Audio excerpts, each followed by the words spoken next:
ബഹുമാനികളായ സഹോദരങ്ങളെ, സഹോദരന്മാരെ,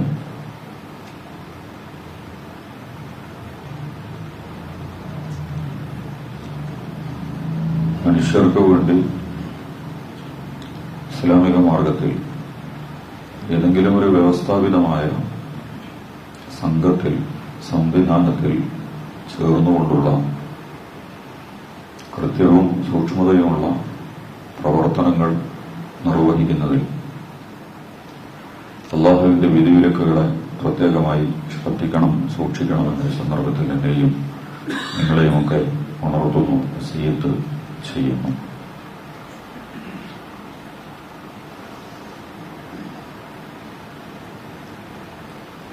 ഖുർആനിലെ അധ്യായമാണ് സൂറത്തുൻ നഹ്ൽ.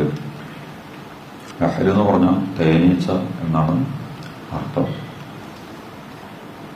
114 അധ്യായങ്ങൾ ഖുർആനിലുണ്ട്. ഓരോ അധ്യായങ്ങൾക്കും വ്യത്യസ്തമായ പേരുകൾ നൽകപ്പെട്ടിട്ടുണ്ട്. സൂറത്തുൽ നംലുണ്ട്, ഉറുമ്പിന്റെ പേരിലുള്ള ഒരധ്യായമുണ്ട്. സൂറത്തുൽ അൻകബൂത്ത് ഉണ്ട്, എട്ടുകാലിയുടെ പേരിലുള്ള, ചിലന്തിയുടെ പേരിലുള്ള അധ്യായമുണ്ട്. സൂറത്തുൽ ബഖറ പശുവിന്റെ പേരിൽ, സൂറത്തുൽ ഫീൽ ആനയുടെ പേരിൽ, പ്രവാചകന്മാരുടെ പേരിലുള്ള സൂറത്തുകളുണ്ട്, അക്ഷരങ്ങളുടെ പേരിലുള്ള സൂറത്തുകളൊക്കെ ഉണ്ട്. ഈ പേരുകൾ പ്രത്യേകമായി ഒന്നുമില്ല എന്ന് ചിലരൊക്കെ അങ്ങനെ വിശദീകരിച്ചിട്ടുണ്ട്. പക്ഷേ ഈ പേരുകൾ വലിയ ആശയങ്ങളെ, വലിയ പ്രയോഗങ്ങളെ, വലിയ ഉദ്ദേശ ലക്ഷ്യങ്ങളെ പ്രതിനിധീകരിക്കുന്നതാണ് എന്നും പല ആളുകളും ആ അർത്ഥത്തിലും അതിനെ വിശദീകരിച്ചുകൊണ്ടിരിക്കുന്നുണ്ട്. സൂറത്തുൻ നഹ്ൽ തേനീച്ചയുടെ പേരിലുള്ള അധ്യായം. അതിൽ തേനീച്ചയെക്കുറിച്ച് 2 സൂക്തങ്ങളുണ്ട്. അതാണ് ഞാൻ നിങ്ങളെ ഓതി കേൾപ്പിച്ചത്. ഖുതുബയുടെ ആമുഖം എന്നുള്ള നിലക്ക് ഓതിയത് 2 സൂറത്തുകളാണ്, ആയത്തുകളാണ്. നമുക്ക് നോക്കാം. 68, 69 സൂറത്തുൻ നഹ്ലിലെ 68, 69 ആയത്തുകളാണ് തേനീച്ചയെ സംബന്ധിച്ച് ഖുർആൻ പറയുന്ന ഭാഗം ഇതിലുള്ളത്. എന്താണ് തേനീച്ചയെ കുറിച്ച് ഖുർആൻ നമ്മളോട് നൽകുന്ന സന്ദേശം? ഇതില് ഒരു കാര്യം അല്ലാഹു പറയണം തേനീച്ചയെ സംബന്ധിച്ച്. വഹാ റബ്ബുക, നിന്റെ രക്ഷിതാവ് വഹയ്യ് കൊടുത്തു, ദിവ്യബോധനം കൊടുത്തു. വേറൊരാളുടെ ഡീപൊളിറ്റിക്സോ, വേറൊരാളുടെ അണ്ടർഗ്രൗണ്ട് പഠനമോ, വേറൊരു ഗാങ് കൂടിയിരുന്ന് ആലോചിച്ചു കൊടുത്ത പദ്ധതി ഇതൊന്നുമല്ല. വഹയ്യ് എന്ന് പറയുന്നത് നിഷ്കളങ്കമായിരിക്കും, ശുദ്ധമായിരിക്കും, സത്യസന്ധമായിരിക്കും, പ്രകൃതിപരവും ദൈവികവും ഒക്കെ ആയിരിക്കും. അതിനാണ് വഹയ്യ് എന്ന് നമ്മൾ പറയാം. വഹയ്യ് അല്ലാത്തത് ഗൂഢാലോചനകൾ ഉണ്ടാവും, അതുപോലെ തന്നെ നിഗൂഢമായ പദ്ധതികൾ ഉണ്ടാവും, അടിയൊഴുക്കുകളുള്ള പല സാധനങ്ങളൊക്കെ, വ്യക്തികൾ, പ്രസ്ഥാനങ്ങൾ, രാഷ്ട്രങ്ങൾ, സമൂഹങ്ങൾ ഒക്കെ എന്ത് ചെയ്യും, പല കാര്യങ്ങളും അങ്ങനെ ഇരുന്നിട്ട് ആലോചിച്ചിട്ട് ചെയ്യാൻ ശ്രമങ്ങൾ നടത്തും. സത്യവിശ്വാസി വഹയ്യിന്റെ അടിസ്ഥാനത്തിൽ മാത്രമേ പ്രവർത്തിക്കാൻ പാടുള്ളൂ. അത് നിർബന്ധമാണ്. നിഗൂഢമായ താല്പര്യങ്ങൾ വെച്ച്, അപകടകരമായ താല്പര്യങ്ങൾ വെച്ച്, സത്യസന്ധവും നീതിപൂർവകവും ശരിയല്ലാത്തതുമായ പ്രവണതകളിൽ നിന്നുകൊണ്ട് ഒരു കാര്യം ചെയ്യാൻ പാടില്ല. മതപരമായ കാര്യങ്ങൾ എന്ന് പറഞ്ഞാൽ നമ്മൾ നിസ്കാരം നോക്കുമെന്നൊക്കെ പറയാം, അവിടെയല്ലെന്നല്ല പ്രശ്നം. ബിസിനസ്, ഉദ്യോഗം, കുടുംബജീവിതം, സാമൂഹിക ക്രമം, കല, സാഹിത്യം, വിദ്യാഭ്യാസം, രാഷ്ട്രീയ പ്രവർത്തനം, അങ്ങനെ തുടങ്ങുന്ന. മതം എന്ന് പറഞ്ഞാൽ പിന്നെ നമ്മൾ പള്ളിയിലല്ലേ അതിന് ഒതുക്കിയിട്ടുള്ളൂ. അത് അവിടെ പിന്നെ വല്ല 4 റക്അത്ത് നമുക്ക് 8 റക്അത്താക്കാനും 2 റുക്കൂവ് 3 റുക്കൂവ് കൂട്ടാനും നമുക്ക് ഏതായാലും വകുപ്പില്ല. അതുകൊണ്ട് അവിടെ നിന്ന് നമ്മളൊന്നും പ്രത്യേകിച്ചൊന്നും ചെയ്യൂല. പിന്നെ അവിടെ ചെയ്തുകൊണ്ട് നമുക്ക് വലിയ ലാഭവും കിട്ടാനൊന്നും പോകില്ല. ഇനിയിപ്പോ നമുക്ക് കൂടി 6 റക്അത്ത് ഒരാൾ ഞാൻ നിസ്കരിച്ചോണ്ട് നിങ്ങൾക്ക് എന്ത് കിട്ടാനാ?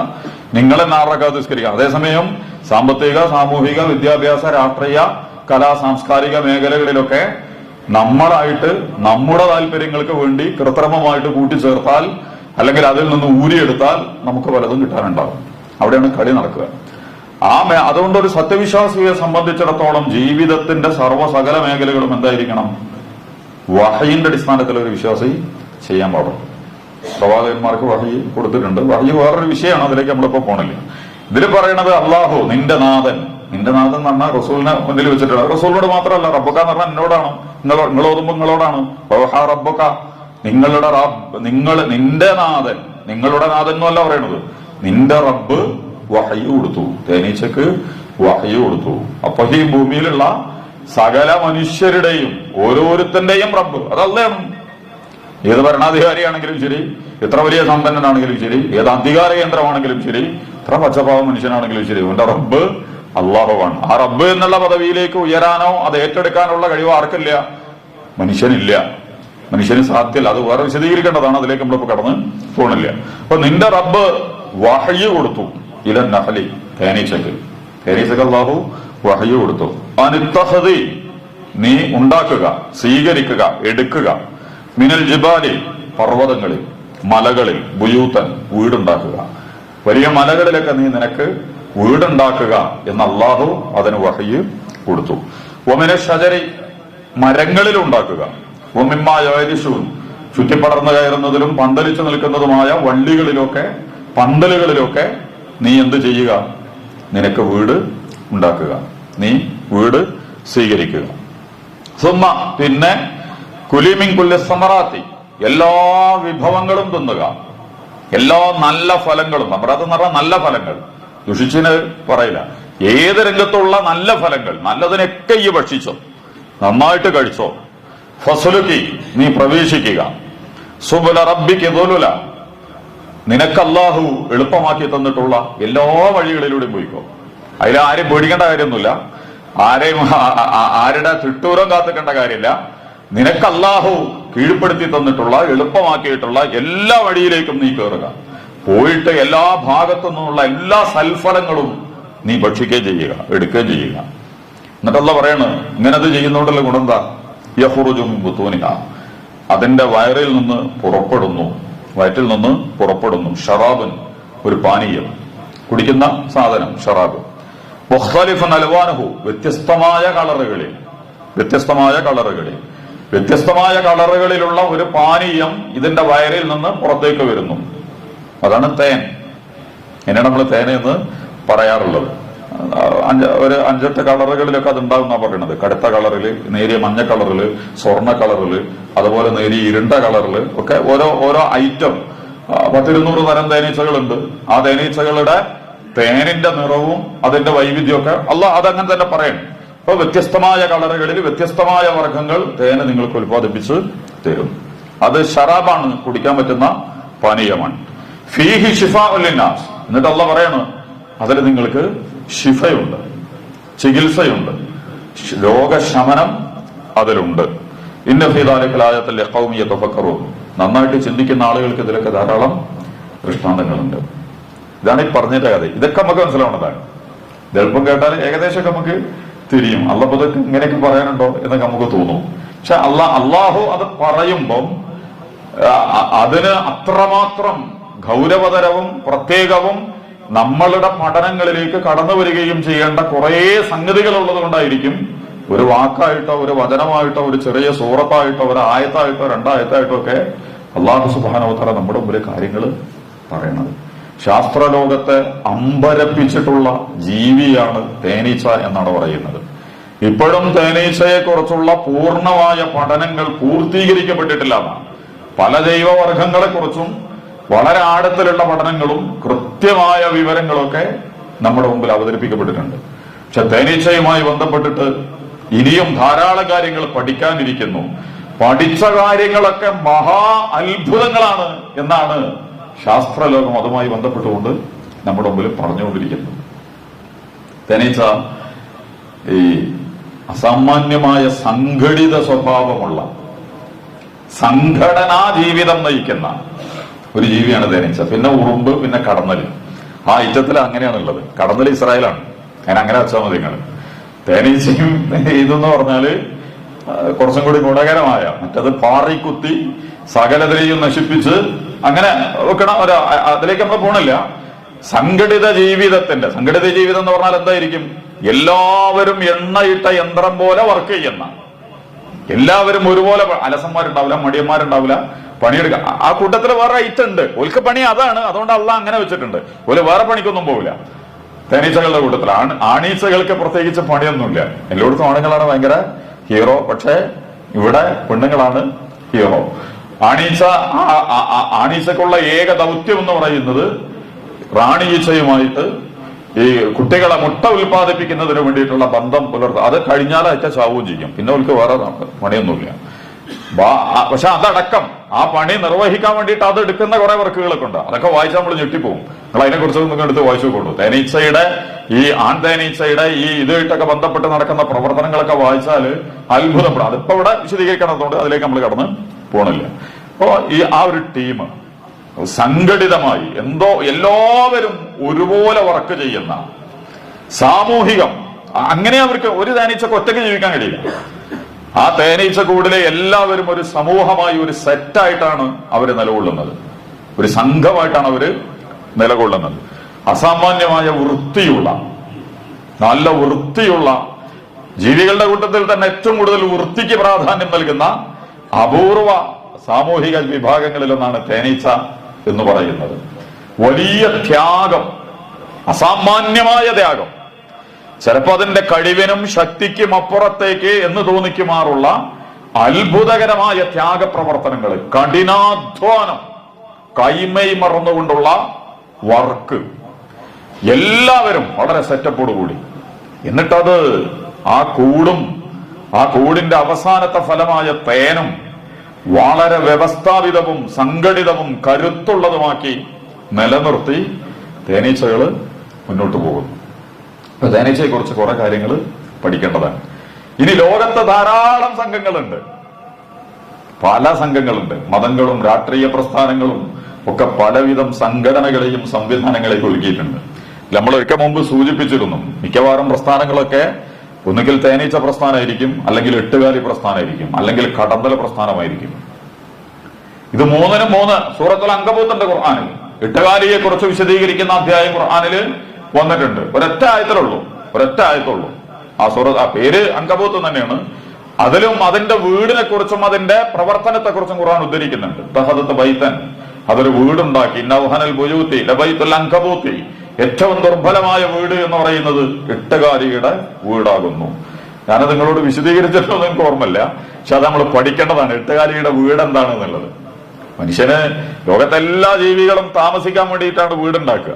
താമസിക്കുന്നതിന് വേണ്ടിയാണ് വീട് എന്നൊക്കെ പറയുന്നത്. അതിന്റെ സുരക്ഷിതത്വത്തിന്റെയും സംരക്ഷണത്തിന്റെയും അതിന്റെ അഭയത്തിന്റെയും അതിന്റെ എല്ലാ അവസാനത്തെ കേന്ദ്രമാണ് വീട് എന്ന് പറയുന്നത്. എട്ടുകാലി ഒരിക്കലും വീടുണ്ടാക്കുന്നത് എന്തിനല്ല? താമസിക്കുന്നതിന് വേണ്ടി അല്ല, മറിച്ച് ഇരപിടിക്കുന്നതിന് വേണ്ടിയാണ്. ഇരപിടിക്കുന്നതിന് വേണ്ടിയാണ് എട്ടുകാലി അതിന്റെ വല, അല്ലാതെ തന്നെ താമസ ഭവനം സുരക്ഷിതമായി കടന്നിറങ്ങും. ഖുർആനിൽ ബൈത്ത് വളരെ മനോഹരമായ ഒരു പ്രയോഗമാണ്. ഇന്നവല ബൈത്തിൻ എന്ന ഹറമിനെ കുറിച്ച് പറയുന്നുണ്ട്, ഇത് വീടാകുന്നു.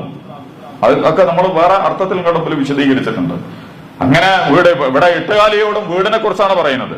നീ ബൈത്ത് വീടുണ്ടാക്കിക്കോ, വലിയ പർവ്വതങ്ങളിൽ, വലിയ മരങ്ങളിൽ, അതുപോലെ തന്നെ പടരുകയും പന്തലിക്കുകയൊക്കെ ചെയ്യുന്ന ചെടികളിലും വള്ളികളിലും ഒക്കെ നീ വീടുകൾ ഉണ്ടാക്കിക്കോ. വീടിനെ കുറിച്ചുള്ള ചർച്ച ഖുർആൻ നടത്തുന്നുണ്ട്.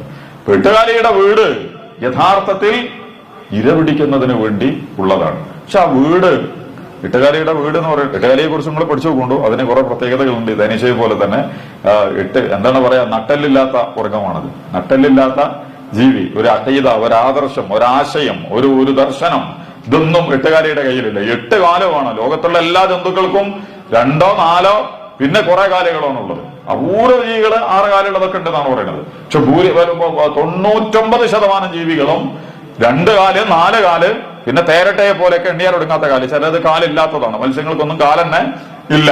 അവരങ്ങനെ ഇങ്ങനെയൊക്കെ നീന്തിയിട്ട് പഠിച്ചിട്ട്, പാമ്പിനൊന്നും കാലില്ല, വയറിൽ സഞ്ചരിക്കുന്നവരാണ്. അപ്പോ അതേസമയം 8 കാലിക്ക് എന്ത് വേണം? 2 കാല് പോരാ, 4 കാല് പോരാ, 8 കാല് വേണം. എണീച്ചു നിൽക്കണമെങ്കിൽ ഏക സിവിൽ കോഡ് വേണം, വഖഫ് വേണം, മുസ്ലിം സ്ത്രീ വേണം, പാകിസ്ഥാൻ വേണം, മുസ്ലിമീങ്ങൾ വേണം, രാമക്ഷേത്രം വേണം. ഈ തേനീച്ച പ്രസ്ഥാനമായ മുസ്ലിം ഉമ്മത്തിനെ ഭയപ്പെടുന്നത് കൊണ്ട് കളിക്കുന്ന കളിയാണ് യഥാർത്ഥത്തിൽ ഇതൊക്കെ. വന്നിട്ട് എന്തൊക്കെ രാജ്യം, നമ്മളെ മൊബൈലിന് ചാർജ് കൂടിയിട്ട് ആരെങ്കിലും എവിടെയെങ്കിലും എന്തെങ്കിലും പറയുന്നുണ്ട്? ഈ സംഘപരിവാറിനെ കുറിച്ച് ഇതുവരെ പെട്രോളിനാണ് കൂടിക്കൊണ്ടിരുന്നത്, ഇനിയിപ്പോ മൊബൈലിനാണ് കൂടിയിട്ടുള്ളത്. ഒറ്റയടിക്ക്. ഞാനത് മുമ്പ് വിശദീകരിച്ചാൽ എനിക്ക് ഫോണില്ല, പറയാൻ ആളില്ല, ചോദിക്കാൻ ആളില്ല. ആര് കൂട്ടി, എന്തിനു കൂട്ടി എന്നുള്ളതൊക്കെ. ഇപ്പൊ ഈ 8 കാലി പ്രസ്ഥാനം 8 കാലും 16 കാലും തികയാതെ സ്വന്തമായിട്ട് എഴുന്നേറ്റ് നിൽക്കാൻ കാല് തികയാത്ത പ്രസ്ഥാനമാണ് സംഘപരിവാർ എന്ന് പറയുന്നത്. ഈ 8 കാലി വിരിഞ്ഞാല് കുട്ടികൾ എന്നെ അമ്മാനെ ശരിയാക്കും. ചിലപ്പോ ഉമ്മ കുട്ടികളും ശരിയാക്കും. അങ്ങനെയാണ് എട്ടുകാലിയുടെ വിരിയലും പുറത്തു വരലും ഒക്കെ ഉണ്ടാവുക. ചിലത് പാഞ്ഞ് തടി കൊടുക്കും രക്ഷപ്പെടാൻ വേണ്ടിയിട്ട്. അങ്ങനെയൊക്കെ ബാക്കി പലതരം എട്ടുകാലി വർഗങ്ങളുണ്ട്. പ്രസ്ഥാനങ്ങളും സംഘടനകളും ഒക്കെ സ്വന്തം ജനതയെ കൊലക്ക് കൊടുത്ത് കൊന്നു ജീവിക്കും. അതിന്റെ ചെലവിലും മറവിലും ഒക്കെ ഇന്ത്യയിലേക്ക് നടന്ന ധാരാളം ഭീകരാക്രമണങ്ങൾ, world trade centre, September 11, Pearl Harbor, ഇന്ത്യയിലെ ഗുജറാത്തിലൊക്കെ നടന്ന മോഡി മുഖ്യമന്ത്രിയായി നിൽക്കുന്ന കാലത്ത് നടന്നിട്ടുള്ള ഏറ്റുമുട്ടൽ കൊലപാതകങ്ങൾ, ഇപ്പൊ അവസാനം ബംഗ്ലാദേശിൽ നിന്ന് വരുന്ന വാർത്തകളടക്കം കള്ള ന്യൂസുകൾ, ഹിന്ദുക്കളെ കൊന്നുകൊണ്ടിരിക്കുന്നു എന്ന് പറഞ്ഞിട്ട് ഏതോ കാലത്തുള്ള വേറെ സംഭവങ്ങൾ.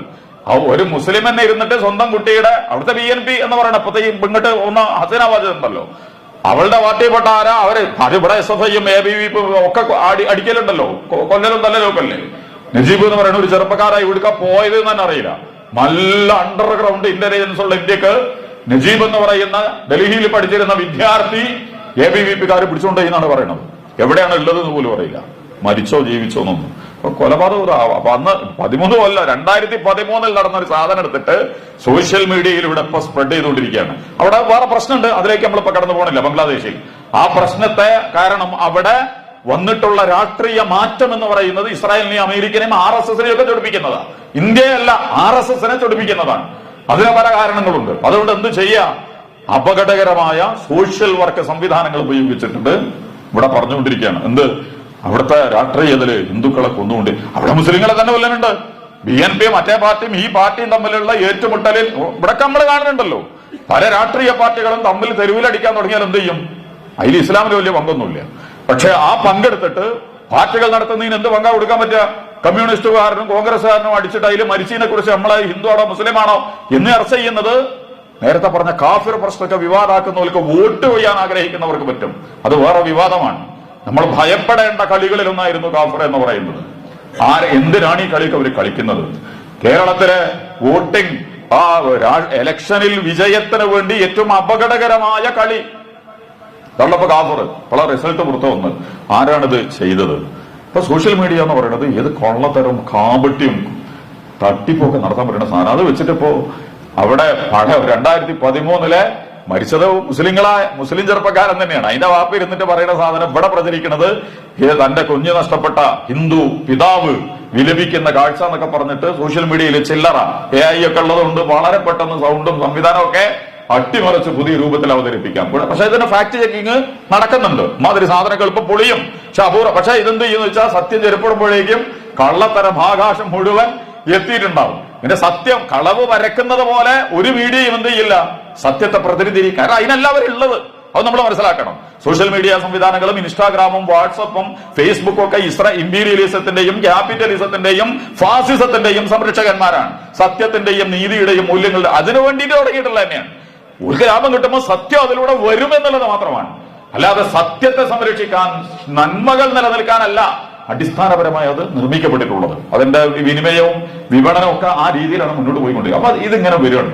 അപ്പൊ ഞാൻ പറഞ്ഞത് വ്യത്യസ്തമായ രീതിയിൽ കാര്യങ്ങളെ അവതരിപ്പിച്ചുകൊണ്ട് എന്ത് ചെയ്യുക, ഓരോ പ്രസ്ഥാനങ്ങൾ. ഇപ്പൊ ഈ പ്രസ്ഥാനങ്ങൾ എന്ന് പറയുന്നത്, സംഘങ്ങൾ എന്ന് പറയുന്നത് നേരത്തെ നമ്മൾ പറഞ്ഞതുപോലെ എട്ടുകാലി സ്വന്തത്തെ തന്നെ തിന്നു തീർക്കുന്ന പ്രസ്ഥാനങ്ങൾ ഉണ്ടാവും.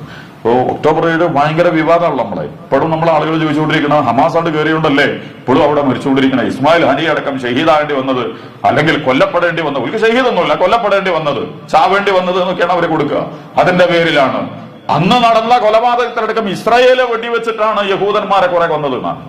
ഇസ്രായേലിന്റെ പട്ടാളക്കാർ വെടിവെച്ചു കൊന്ന, ഒന്ന് കാര്യം തിരിയാതെ വെടിവെച്ചു, അതുകൊണ്ട് കുറെ യഹൂദന്മാർ അങ്ങനെ മരിച്ചു.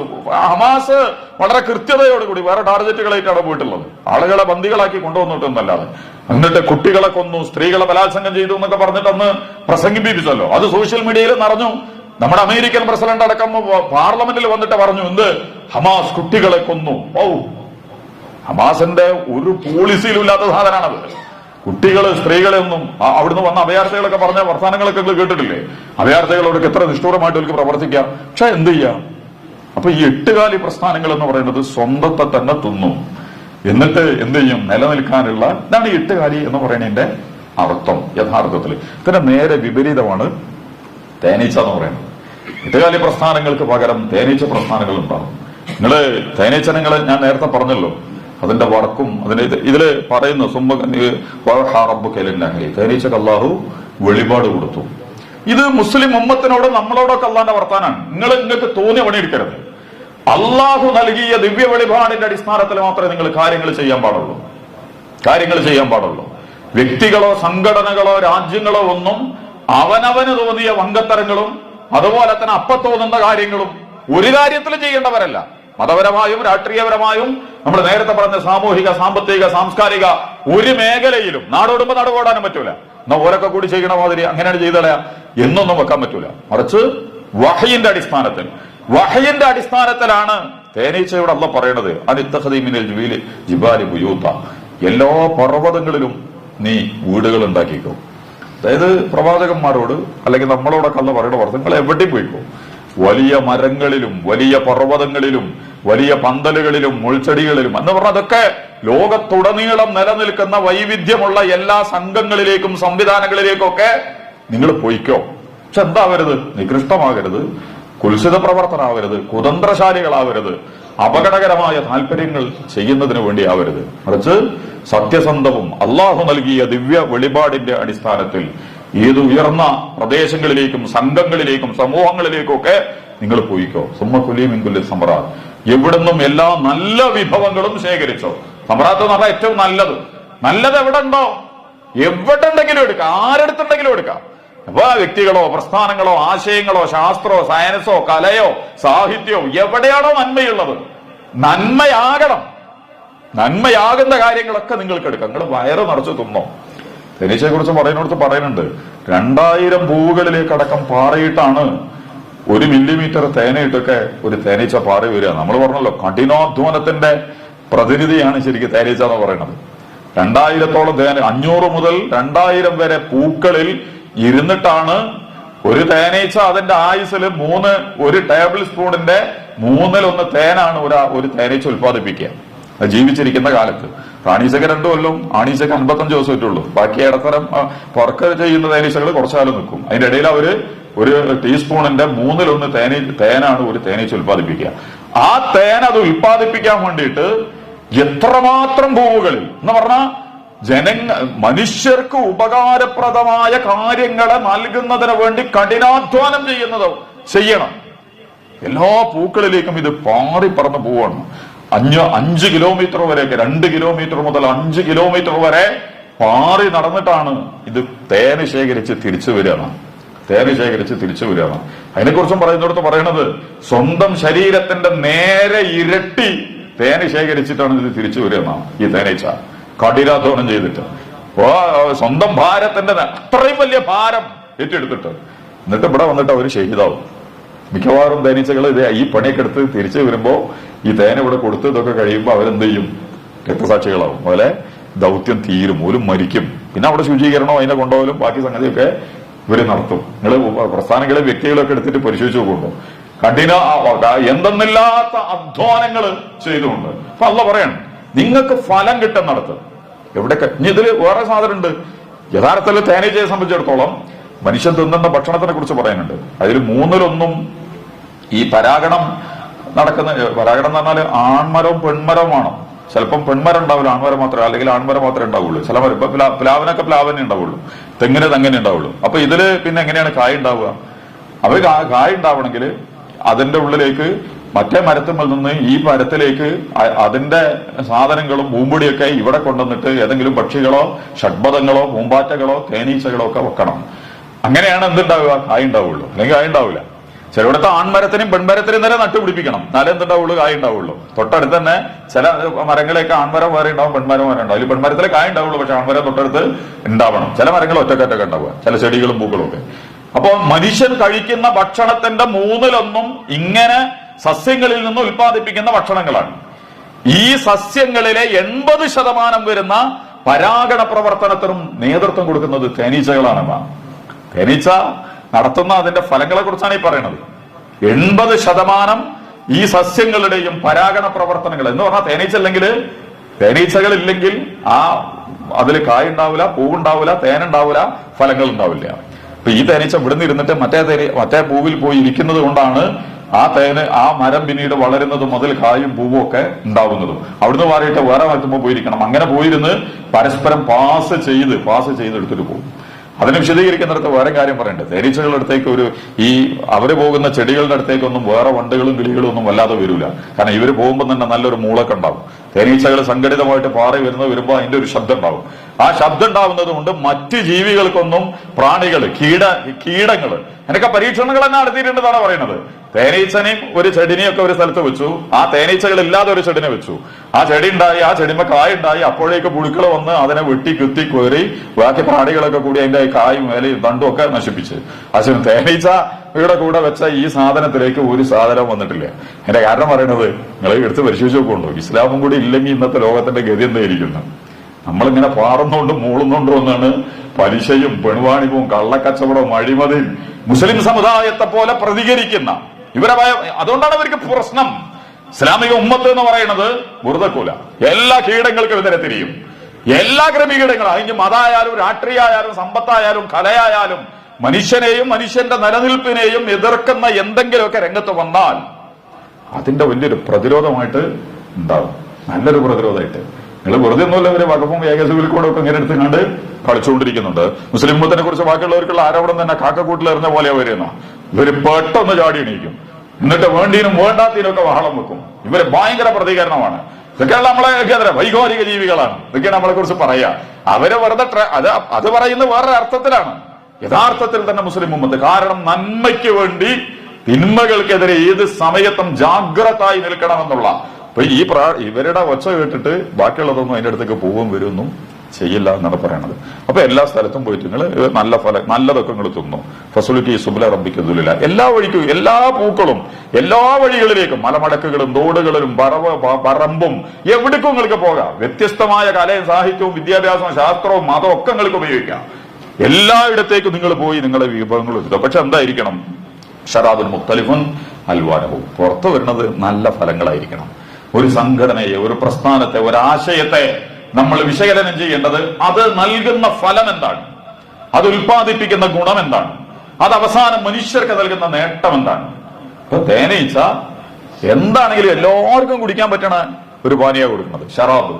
ഈ കഠിനാധ്വാനം ചെയ്ത് പാറി അവിടെ കയറി ഇവിടെ കയറി അതിലെ പോയി ഇതിലെ പോയി അസാമാന്യമായ രീതിയിലുള്ള കൂടൊക്കെ നിർവഹിച്ച് അതൊക്കെ ഉണ്ടായില്ല. അതൊക്കെ നിങ്ങൾക്ക് വ്യക്തിപരമായിട്ട് അതിനെ കുറിച്ച് പഠിക്കാം. എന്നിട്ട് ഈ തേനീച്ച അവസാനം മനുഷ്യൻ നൽകണം എന്താ? പേടിപ്പിക്കലോ ഭയപ്പെടുത്തലോ നശിപ്പിക്കലോ അല്ല, നല്ല മധുരമുള്ള പാനീയം കുടിക്കാൻ കൊടുക്കും. അതാണ് ഷറാബ്. അല്ലാതെ മനുഷ്യനെ നശിപ്പിക്കലോ അല്ലെങ്കിൽ ദുരന്തത്തിലേക്ക് കൊണ്ടുപോകലോ അവരെ ഒന്നിനും പറ്റാത്ത ചവറാക്കി ദുരുപയോഗം ചെയ്യലോ അല്ല. ഇതൊക്കെ പണിയെടുത്തിട്ട് മനുഷ്യന് നല്ലൊരു പാനീയം. ആ പാനീയത്തെ പിന്നെ ഖുർആൻ പറയാണ്, ഫീഹി ശിഫാഉൽ ലിന്നാസ്. ക്യാൻസർ മുതൽ എയ്ഡ്സ് വരെ, അറ്റാക്ക് മുതൽ ജലദോഷത്തിനടക്കമുള്ള മരുന്ന് ഇതിലുണ്ട്, തേനിലുണ്ട് എന്നാണ് പറയുന്നത്. തേനൊരു സിദ്ധ ഔഷധമാണ്. നല്ല തേനാണെങ്കിൽ, നല്ല തേനായിട്ട് അതിനെ ഉപയോഗിക്കുകയാണെങ്കിൽ. പറഞ്ഞതിന്റെ അർത്ഥം എന്താ? പ്രവാചകത്വത്തിന്റെ അടിസ്ഥാനങ്ങളിൽ പ്രവർത്തിക്കുന്ന പ്രസ്ഥാനങ്ങൾ അടിസ്ഥാനപരമായ എല്ലാ പ്രശ്നങ്ങളും കൈകാര്യം ചെയ്യും. ഖുർആനെ കുറിച്ച് ഖുർആൻ പറഞ്ഞു, ഫീഹി ശിഫാഉൽ ലിന്നാസ്. ഈ ഖുർആനിൽ നിങ്ങൾക്ക് ശിഫ ഉണ്ട്. അത് വിചാരിച്ചിട്ട് നമ്മളെന്താ വിചാരിച്ചു വെച്ചാൽ മന്ത്രിച്ചോതി കെട്ടുക, കലക്കി കുടിക്കുക, അതേപോലെ ഉറുക്കാക്കി കെട്ടുക, അതൊന്നുമല്ല പറഞ്ഞതിന്റെ അർത്ഥം. നിങ്ങളുടെ സാമ്പത്തിക പ്രശ്നങ്ങൾക്ക്, നിങ്ങളുടെ സദാചാര പ്രശ്നങ്ങൾക്ക്, നിങ്ങളുടെ കുടുംബ പ്രശ്നങ്ങൾക്ക്, നിങ്ങളുടെ രാഷ്ട്രീയ പ്രശ്നങ്ങൾക്ക്, നിങ്ങളുടെ മാനസിക പ്രശ്നങ്ങൾക്ക്, നിങ്ങൾ അനുഭവിച്ചുകൊണ്ടിരിക്കുന്ന സാമൂഹിക ജീവിതത്തിലും വ്യക്തി ജീവിതത്തിലുമുള്ള എല്ലാ പ്രശ്നങ്ങൾക്കുമുള്ള ഫോർമുല ഈ തേനങ്ങൾ ഉപയോഗിച്ചാൽ, ഇത് പ്രവാചകന്റെ അള്ളാഹുവിന്റെ കൽപ്പന അനുസരിച്ചുള്ള ദിവ്യ വെളിപാടിന്റെ അടിസ്ഥാനത്തിൽ പാറിപ്പറന്ന് ഉൽപ്പാദിപ്പിച്ച് പുറത്തു വരുന്ന ഫലത്തെ നിങ്ങൾ പ്രയോഗിച്ചാൽ നിങ്ങളുടെ എല്ലാ പ്രശ്നങ്ങൾക്കുമുള്ള പരിഹാരമായിട്ട് അത് മാറും എന്നാണ് പറഞ്ഞത്. ഞാൻ അവസാനിപ്പിക്കുകയാണ്. നമുക്ക് തേനീച്ചയാകാൻ പറ്റുമെന്ന് നമ്മൾ നോക്കുക. കുറച്ചും കൂടി വൃത്തിയുള്ള, കുറച്ചും കൂടി കഠിനാധ്വാനമുള്ള, കുറച്ചും കൂടി മധുരമായ പാനീയത്തെ ഉൽപ്പാദിപ്പിക്കുന്ന, എല്ലാ പ്രശ്നങ്ങൾക്കും പരിഹാരങ്ങൾ നിർദ്ദേശിക്കാൻ കഴിയുന്ന വ്യക്തിയായി, പ്രസ്ഥാനമായി, സംഘമായി മാറുക എന്നുള്ളതാണ് ഏറ്റവും പ്രധാനപ്പെട്ടത് എന്ന് ഞാൻ നിങ്ങളും മനസ്സിലാക്കണം. എന്നിട്ട് അള്ള പറയാം, അതിനാണ് തേനീച്ചയെ കുറിച്ച് ഖുർആൻ പറഞ്ഞത്. നിങ്ങൾ തേനീച്ചനെടുത്ത് പരിശോധിച്ച് നോക്കി, എങ്ങനെയാണ് അത് വർക്ക് ചെയ്യണം. വേറെ കുറെ കാര്യങ്ങളുണ്ട്, അതിലേക്കൊന്നും ഞാനിപ്പോ കടന്ന് പോണില്ല. നിങ്ങൾക്ക് ചിന്തിക്കുകയും ആലോചിക്കുകയൊക്കെ ചെയ്യുന്ന ഫിദാലിക ലായത്തൽ ഖൗമി യതഫക്കറൂൻ. ചിന്തിക്കുന്നവർക്ക് ധാരാളം ദൃഷ്ടാന്തങ്ങൾ തേനീച്ചയുമായി ബന്ധപ്പെട്ട് ഉണ്ട്. നിങ്ങൾക്ക് അതിനെ പഠിക്കുകയും വിശകലനം ചെയ്യുകയും ഒക്കെ ചെയ്യാം. അള്ളാഹു കൂടുതൽ നന്നായി കാര്യങ്ങൾ മനസ്സിലാക്കാൻ നമ്മെ തൗഫീഖ് നൽകി അനുഗ്രഹിക്കുന്നതാണ്. സഹോദരങ്ങളെ, സഹോദരിമാരെ, ഞാൻ നേരത്തെ സൂചിപ്പിച്ചിരുന്നു, നമ്മൾ വ്യവസ്ഥാപിതവും സംഘടിതപരവുമായി അള്ളാഹുവിന്റെ ദീനിന്റെ മാർഗത്തിൽ പ്രവർത്തിക്കുക, ഏതെങ്കിലും ഒരു സംഘത്തിൽ, ഒരു സംവിധാനത്തിൽ ചേരുക എന്നുള്ളത് യഥാർത്ഥത്തിൽ അള്ളാഹു നമ്മളെ ഏൽപ്പിച്ച ഉത്തരവാദിത്തങ്ങൾ ചെയ്യണമെങ്കിൽ ഒരു സംഘടിത സാമൂഹിക ജീവിതത്തിലൂടെ പൂർത്തീകരിക്കാൻ നമുക്ക് കഴിയുള്ളൂ. അതിനെക്കുറിച്ച് ഗൗരവത്തിൽ ആലോചിക്കണം. ആ വിഷയത്തിൽ അള്ളാഹുവിന്റെ കൽപ്പനകളെ പ്രത്യേകമായി സൂക്ഷിക്കുകയും ചെയ്യണമെന്ന് ഒരിക്കൽ കൂടി എന്നെയും നിങ്ങളെയും ഈ സന്ദർഭത്തിൽ ഉണർത്തുന്നു, വസിയത്ത് ചെയ്യുന്നു. കരുണാവാരിധി അള്ളാഹു നമ്മെ അനുഗ്രഹിക്കുമാറാകട്ടെ. കൂടുതൽ നന്നായി കാര്യങ്ങൾ മനസ്സിലാക്കാനും അതനുസരിച്ച് ജീവിതത്തെ ചിട്ടപ്പെടുത്താനും അള്ളാഹുവിൽ നീ ഞങ്ങളെ സഹായിക്കുമാറാകണം എന്നും വരാനെ. അറിഞ്ഞും അറിയാതെയും രഹസ്യമായും പരസ്യമായും ഒറ്റക്കും കൂട്ടായിട്ടുമൊക്കെ സംഭവിച്ചിട്ടുള്ള എല്ലാ തെറ്റുകളിൽ നിന്നും കുറ്റങ്ങളിൽ നിന്നും അള്ളാഹുവിൽ നീ ഞങ്ങൾക്ക് പുറത്തു തരികയും വിട്ടുവീഴ്ച കാണിക്കുകയും ഞങ്ങളോട് നീ കരുണ കാണിക്കുകയും ചെയ്യുമാറാകണം എന്നും വരാനെ. ഞങ്ങളുടെ തന്നെ പ്രവർത്തനങ്ങൾ കാരണമായി ഞങ്ങളുടെ വ്യക്തി ജീവിതത്തിലും ശാരീരിക മാനസിക ജീവിതത്തിലും ഞങ്ങളുടെ സാധാരണ ജീവിതത്തിലും ഒക്കെ സംഭവിക്കുന്ന വലിയ ദുരന്തങ്ങളിൽ നിന്നും വലിയ പരീക്ഷണങ്ങളിൽ നിന്നും അള്ളാഹുവെ നീ ഞങ്ങളെ കാത്തുരക്ഷിക്കുമാറാകണമേ തമ്പുരാനെ. കാലാവസ്ഥയിലും പ്രകൃതിയിലും മണ്ണിലും വെള്ളത്തിലും ഒക്കെ നീ ഞങ്ങളെ അനുഗ്രഹിക്കണേ തമ്പുരാനെ. ഞങ്ങൾക്ക് താങ്ങാനും സഹിക്കാനും തടുക്കാനും കഴിയാത്ത ഭാരങ്ങളിൽ നിന്നും പരീക്ഷണങ്ങളിൽ നിന്നും നീ ഞങ്ങളെ കാത്തുരക്ഷിക്കുമാറാകണമേ തമ്പുരാനെ. ഞങ്ങളുടെ വീടുകളെ, ഞങ്ങളുടെ ഉമ്മമാര്, ഉപ്പമാര്, ഇണകള്, കുട്ടികളും അവരേക്ക് നീ അനുഗ്രഹിക്കണേ തമ്പുരാനെ. ഹലാലായ സമ്പാദ്യമാർഗങ്ങളിലേക്ക് രോഗത്തും പറക്കത്തും നൽകി നീ ഞങ്ങളെ തുറക്കുമാറാകണമേ തമ്പുരാനെ. വൃത്തിയും ശുചിത്വവും അന്തസ്സുമുള്ള ജീവിതം നയിക്കാൻ നീ ഞങ്ങളെ പ്രാപ്തരാക്കണമേ തമ്പുരാനെ. അള്ളാഹുവേ, ഞങ്ങളുടെ സമ്പത്തിനെ നീ ശുദ്ധീകരിക്കണേ തമ്പുരാനെ. ഞങ്ങളുടെ കുടുംബങ്ങളെ നീ ശുദ്ധീകരിക്കണേ തമ്പുരാനെ. അള്ളാഹുവേ, തഖ്വ കൊണ്ടും ബിർറ കൊണ്ടും നീ ഞങ്ങളെ അലങ്കരിക്കണേ തമ്പുരാനെ. അറിഞ്ഞും ഞങ്ങളുടെ കൂട്ടത്തിൽ നിന്ന് നിന്നിലേക്ക് യാത്ര തിരിച്ചിട്ടുള്ള ഞങ്ങളുടെ ഉപ്പമാരുണ്ട്, ഇണകളുണ്ട്, കുട്ടികളുണ്ട്, സഹപ്രവർത്തകരും സുഹൃത്തുക്കളും പോയിട്ടുണ്ട്. അവർക്കൊക്കെ നീ മഗ്ഫിറത്തും മർഹമത്തും നൽകി അവരെ നീ സ്വീകരിക്കണം തമ്പുരാനെ. നാളെ നിന്റെ ജന്നാത്തുൽ ഫിർദൗസിൽ അവരോടൊപ്പം ഒരുമിച്ച് കൂടാൻ അവരെയും ഞങ്ങളെയും നീ തുണക്കുമാറാകണമേ തമ്പുരാനെ.